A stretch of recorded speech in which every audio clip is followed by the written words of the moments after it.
नमस्कार, आप देख रहे हैं ब्रेकिंग बिहार। अभी हम लोग हैं लखनऊ में और हमारे साथ मणिशंकर पांडे जी हैं, जो कि यूपी लोजपा रामविलास के प्रदेश अध्यक्ष। कई दशकों का पांडे जी का राजनीतिक करियर रहा है। इनसे जानेंगे यूपी चुनाव को लेकर बहुत सी बातें। सबसे पहले तो सर आपका स्वागत है और आपने हमें जो समय दिया इसके लिए बहुत आपको भी धन्यवाद है। यूपी चुनाव में सर, जैसा कि चिराग जी ने कहा है कि हम लड़ेंगे, कितनी सीटों पर सर अभी तक आप लोगों ने फाइनल किया? मैं उत्तर प्रदेश में अभी हमारे जो है वो करीब 55 हम लोगों ने डिक्लेयर किया है। लड़ना कितना? लगभग हम 100 के करीब उत्तर प्रदेश में चुनाव लड़ेंगे। और मैं इसमें आपको बताऊं कि हमारे साथ थोड़ा सा अन्याय कहिए या जो भी विलम्ब हो गया। हमारा बिहार में सिंबल मिल गया था हमको। आप जानते हैं कि बिहार में लोक जनशक्ति पार्टी रामविलास, उसका हेलीकॉप्टर मिला। चुनाव आयोग के सामने हम लोगों ने, सब लोगों ने वही मांगा था यहाँ पर भी। लेकिन यहाँ पर चुनाव आयोग पर मैं आरोप प्रत्यारोप के रूप में तो नहीं कहना चाहता हूँ, लेकिन एक पार्टी जब बिहार में लड़ी थी तो हम लोगों को पूरी आशाएं थी कि हमको वही सिंबल और वही नाम बिहार कितने लोगों को समझाने में आसान था। और मेरे लोग, लड़ने वाले सब लोग उसका बहुत दिनों से प्रचार कर रहे थे और हम लोग ये था कि हमको वही सिंबल मिलेगा। लेकिन अचानक जो है 15 दिन के बाद चुनाव आयोग 15-10 दिन लगा दिया फैसला करने में, और फिर जो हमको सिंबल दिया, अब उसको लेकर के बहुत से प्रत्याशियों के मन में आया कि हमने अकेला एक तो चुनाव लड़ना था, दूसरी तरफ बड़ी बड़ी पार्टियां जिनके पास संसाधनों से, पावर से सब सुसज्जित हैं, उनके मुकाबले चुनाव लड़ना पड़ेगा। तो हम 15-20 दिन में अपना कितना प्रचार करेंगे अपने सिंबल का। नहीं तो मैं उत्तर प्रदेश में करीब हम लोगों का अंदाज़ था कि हम 250-300 से हमारे उम्मीदवार खड़ा होते, लेकिन बहुत से लोगों ने उससे थोड़ा अपने को विड्रा भी किया।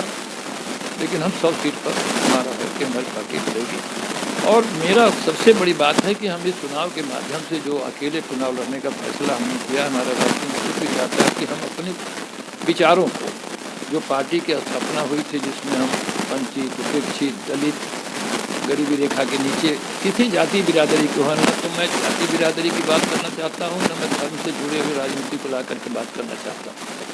आदमी को एक सभ्य समाज में रोटी, कपड़ा, मकान, सुरक्षा हर इंसान चाहता है और यही मुद्दा बनना चाहिए। इस मुद्दे को आज जो राजनीतिक दल है उत्तर प्रदेश में, उसको मुद्दा नहीं बनने देना चाहते हैं। कोई पार्टी धर्म के नाम पर, कोई जाति के नाम पर जो मुख्य मुद्दे हैं उसको हटाना चाहता है, क्योंकि जैसे जैसे मुख्य मुद्दे आएंगे उसमें सारी चीज़ें उभर के आएंगी। भ्रष्टाचार भी आएगा, बेरोजगारी भी आएगी, पिछड़ापन भी आएगा, गांव की जो बदतर स्थितियाँ हैं वो सारी चीज़ें आएंगी। तो उस पर डिबेट न हो चुनाव में, ये राजनीतिक दलों का एक चरित्र बन गया है। और गांव में आप सब जगहों देखेंगे बहुत निरीह लोग हैं, अभी बहुत पढ़े लिखे नहीं हैं। आप उनको किसी भी थोड़ी थोड़ी योजनाओं का कभी पैसा डाल देंगे, खाता में डाल देंगे, किसी से खुश हो जाएंगे, एक मकान दे देंगे, एक घर देंगे। इसका मतलब कि आप उनके ऊपर जले पर नमक छिड़क रहे हैं, उनके गरीबी का मजाक उड़ा रहे हैं। और मजाक उड़ा करके कुछ परसेंटेज में आप वोट पा करके जीत करके अगर अपना सीना ठोक रहे हैं, तो हम समझते हैं कि इससे ज़्यादा धोखा देना समाज को और लोकतंत्र को, भारत के संविधान को, मैं समझता हूँ सबसे बड़ा धोखा सब पार्टियाँ दे रही हैं। हमारे राष्ट्रीय अध्यक्ष चिराग पासवान, आपने देखा कि बिहार में भी, उत्तर प्रदेश में, झारखंड में अपनी आवाज़ को उठा रहे हैं। उनकी आवाज़ क्या है कि हम जिस राज्य में रहते हैं उस राज्य का आदमी दूसरे राज्यों में जा कर के जिस उपेक्षा के शिकार हो रहा है, ज़िंदगी जी रहा है, हम उस राज्य को विकसित करें, क्योंकि हम इस राज्य में, लोग को बाहर ही नहीं जाना, हम इस राज्य में पैदा हुए हैं। तो मेरा दायित्व है कि पहले हम उस राज्य की आवाज़ को उठावें। हम शायद सम्मिलित ज्वाइंट पार्टी में मिल करके लड़ते, गठबंधन में लड़ते तो हमको बहुत बातें नहीं कहनी पड़ती। हम अकेले रह करके जनता के बीच में अपनी बात कहेंगे, जनता उसको अमल करेगी नहीं करेगी तो कम से कम इसका कहने का हमको भी मौका मिलेगा कि कहने के बावजूद अगर जनता इस बात को नहीं मान रही है तो फिर ठीक है, आगे चल करके फिर करेगा। लेकिन अकेला चलो, मैं अपनी बात को कहता रहूँगा, मैं संघर्ष में खड़ा रहूँगा। इसी को सोच के उत्तर प्रदेश में हम लोगों ने अकेले चुनाव लड़ने का फैसला किया। सर, आप जिस पार्टी के प्रदेश अध्यक्ष हैं, इसके राष्ट्रीय अध्यक्ष ने कभी कहा था कि मैं उस घर में दिया जलाने चला हूँ जहाँ सदियों से अंधेरा है। क्या आपको लगता है सर कि ये बातें हो पाई? मैं तो समझता हूँ कि अभी कतई नहीं हो पाई। अभी गांव में, घर में आप ऐसे ही जाएंगे तो वही गिरे हुए मकान दिखाई देंगे, वहीं अभी पानी का अभाव दिखाई देगा, अभी आप सड़क का अभाव दिखाई देगा। कुछ ज़िले ऐसे ज़रूर हैं जहाँ पर कि सेंट्रलाइज होकर के आपने कुछ काम ज़रूर कर दिया है। आप क्योंकि वो रिलीजन से जुड़ा हुआ राज्य ज़िले हैं, वहाँ पर आपको बड़ा उसका प्रचार प्रसार होगा। लेकिन और ज़िलों में आप जाएंगे तो परिस्थितियाँ वही हैं। आज भी बिजली गांव में चली जाती है या थर्मल उसका जल जाता है ट्रांसफार्मर 15-15 दिन तक। पर मैं गांव का रहने वाला हूँ, 15-15 दिन तक वहाँ पर आकर के वो ट्रांसफार्मर नहीं लगता है। किसान बेचारे रोते रह जाते हैं। खाद नहीं मिल रही है, अनाज उनके नहीं खरीदे जा रहे हैं, उसकी कीमत उनको नहीं मिल रही है। तो ये परेशानियां आज भी मैं दर्जनों गिना सकता हूं। पहली बार उत्तर प्रदेश में किसानों के जो उपकरण थे उस पर टैक्स लग रहा है। महंगाई का आलम आप देख ही रहे हैं, चाहे वो गैस हो, चाहे पेट्रोल हो, चाहे डीजल हो। दाम आम आदमी के दाम इतना बढ़ा है, तो जितना दाम बढ़ा है उसके अनुपात में अगर आप रेशियो निकालेंगे तो उसकी आमदनी नहीं बढ़ी है। उसकी परचेजिंग पावर कैपेसिटी इतनी डाउन हुई है कि आज वो त्राह त्राह कर रहा रो रहा है। और मुझे इसमें कोई दूसरा उदाहरण देने की ज़रूरत नहीं है।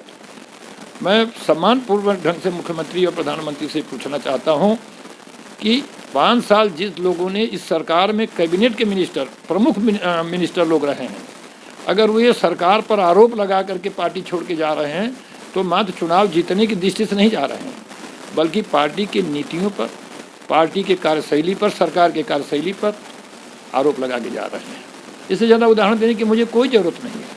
सर, आप एक चीज़ मानेंगे, पुराने नेता हैं, कई दशकों का आपका करियर रहा है कि देश की आत्मा जो है वो गांव में बसती है। लेकिन गांव का इतने साल के बाद, आज़ादी के इतने सालों के बाद कई सरकारें आई, कई सरकारें गई, लेकिन आज भी गांव में आप देखिए तो वही उपेक्षा है, वही गरीबी है, वही बेकारी है। और आप इस शहर में अगर आते हैं, लखनऊ, दिल्ली, अगर कुछ बढ़िया अट्टालिकाएँ हैं, बढ़िया सड़कें हैं, इससे क्या विकास हो गया? नहीं, मैं तो इसको मानने करते ही नहीं तैयार हूँ। मैं अब एक उदाहरण के रूप में जाऊँ, अभी यहाँ पे चले जाइए, यहाँ से कोई दुबई फ्लाइट जा रही हो और आप देखिए कि उसमें 10 आदमी संपन्न बैठे रहते हैं, 90% लेबर बैठे रहते हैं। सारी लगता है कि ये फ्लाइट लेबर की सप्लाई के लिए विदेश के लिए जा रही है। तो हमारे यहाँ अगर सारी चीज़ें उपलब्ध होती, आज महाराष्ट्र का आदमी मेरे यहाँ नहीं आता, गुजरात का आदमी नहीं आता, साउथ का आदमी मेरे यहाँ नहीं आता, लेकिन उत्तर प्रदेश और बिहार का आदमी जहाँ भी खोजने चले जाइए, आपको नागालैंड से उस बॉर्डर से लगायत और दक्षिण भारत कन्याकुमारी से लगायत गुजरात महाराष्ट्र तक सब का तो उत्तर प्रदेश का है, बिहार का है, यहाँ का है। इसका मतलब ये हुआ कि हमने 50 साल 70 साल जो भी काम कहिए, हम इस 2 राज्य को विकसित नहीं कर पाए, उनको नहीं उस तरह से कर पाए जिससे कि, और जबकि मैं आपको एक लास्ट बात कहना चाहता हूँ कि गंगा जमुना की धरती जहाँ बिना खाद पानी के अनाज पैदा होता हो, इतनी उर्वरा भूमि, उसके बावजूद उतना उर्वरा भूमि आपको कहीं किसी राज्य में नहीं मिलेगी। सब ऊसर परती जंगल मिलते हैं। वो राज्य की अगर ये दुर्दशा है तो ये सारी राजनीतिक दलों को इस बात पर चिंतन मंथन अफसोस करनी चाहिए। और फालतू की बात करने से, खाली प्रचार प्रसार करके चुनाव जीत जाना, छोटे मोटे प्रलोभन दे देना, ये हम समझते हैं कि लोकतंत्र के लिए, जनता के लिए ये धोखा है। सर, बीजेपी यहाँ इतना विकास का दावा कर रही है उत्तर प्रदेश में, इसमें कितनी सच्चाई है? बीजेपी ने क्या काम किया? देखिए, मैं बीजेपी का जो पिछली सरकारें थीं, कुछ काम उन्होंने किया वो भी दावा कर रहे हैं, बीजेपी ने भी कुछ काम किया है उसका भी मैं दावा कर रहा हूँ। लेकिन जितनी तेज़ी से काम करने की ज़रूरत थी और समस्या का समाधान हल करने की ज़रूरत थी वो कतई नहीं हुई है, और इसीलिए लोगों में असंतोष है। और महंगाई ने कमर तोड़ दिया है, इसलिए जनता और भी पीछे चली गई है। चाहे वो अपना घर बनाना हो तब भी उसके मटेरियल महंगे हैं, ट्रांसपोर्ट हैं तब भी महंगे हैं। सरकार कोई ऐसी चीज़ नहीं है जिस पे कि टैक्स न लेती हो। आप बाल कटवाने जाएंगे तो वो पर टैक्स लग जाएगा, और नाऊ के दुकान पर भी टैक्स लगने वाला है, दाढ़ी बनाने वाले के औजार पर भी टैक्स लगने वाला है। बैंक में आप जाएंगे तो आपको समझिए कि एकदम बुद्धि खराब हो जा रही है।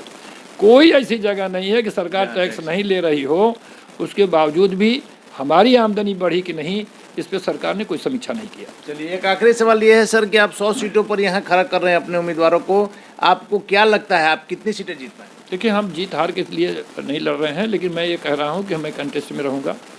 हम अभी इतना नहीं कह सकते, लेकिन हम जीतने के लिए लड़ रहे हैं, जीतेंगे भी।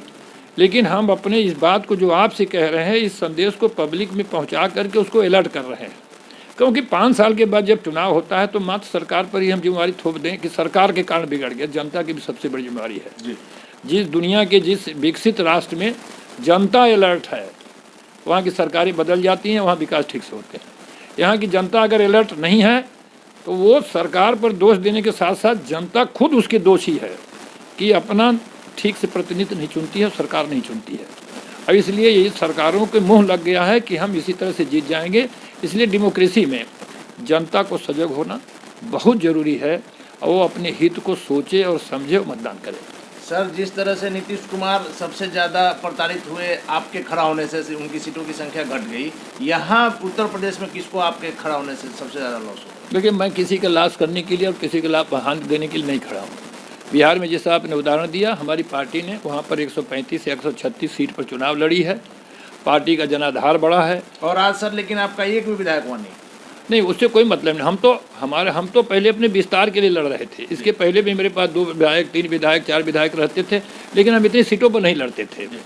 हम 2-4 सीटों पर लड़ते थे, अब 10-20 सीटों पर लड़ते थे। अपना संदेश बिहार भर में नहीं पहुंचा पा रहे थे। हमारे साथ अगर मेरे सिंबल को लेकर के और पार्टी का जो हमारे यहाँ टूट हो गई, वो अगर नहीं होता, हम 400 सीट पर उत्तर प्रदेश में चुनाव लड़ते, तो शायद हम जनता के बीच में जनता को एजुकेट करने के लिए और जनता को जो संविधान में अधिकार मिला है उस अधिकार को जनता को बताने में हमारे जनप्रतिनिधि ज़्यादा कामयाब होते। लेकिन चूंकि सिंबल का लेट होना, सिंबल बदल देना, बिहार का सिंबल अलग देना, यूपी का सिंबल देना, इसके पीछे में मैं समझता हूँ कि कहीं ना कोई चाल है, कोई बात है। मेरे मन में कभी कभी आता है कि कहीं इसके पीछे भी राज है, कोई चाल है। और हमको इतनी देर से हमको सिंबल दिया गया, हम सिंबल कुछ मांगे, सिंबल कोई दे दिया गया। तो ये सारी चीज़ें हमारे साथ भ्रम पैदा किया गया और लोगों को इससे खतरा महसूस होता है। इससे खतरा महसूस होता है कि लोक जनशक्ति पार्टी अगर विस्तार करेगी, आगे बढ़ेगी और जिस तरह की आवाज़ उठा रही है, ये सत्ता में जाने वाले लोगों के लिए खतरा महसूस करती है। इसलिए हमारे साथ ये व्यवहार हो रहा है। धन्यवाद सर आपका। तो ये थे हमारे साथ मनीशंकर पांडे जी, लोक जनशक्ति पार्टी रामविलास के प्रदेश अध्यक्ष। आपने देखा एकला चलो की नीति के तहत 100 सीटों पर चिराग पासवान यहाँ अपने कैंडिडेट को खड़ा कर रहे हैं। आगे क्या होगा यह तो देखने वाली बात होगी। 10 मार्च को ये क्लियर हो जाएगा कि कितनी सीटों पर लोक जनशक्ति पार्टी रामविलास अपनी दावेदारी प्रस्तुत कर पाई, कितनी सीटें जीत पाई। आप देख रहे हैं ब्रेकिंग बिहार। यदि अभी तक आपने हमारे चैनल को सब्सक्राइब नहीं किया है तो कृपया हमारे चैनल को सब्सक्राइब करें, फेसबुक को हमारे पेज को लाइक करें और खबरों के लिए बने रहें ब्रेकिंग बिहार से।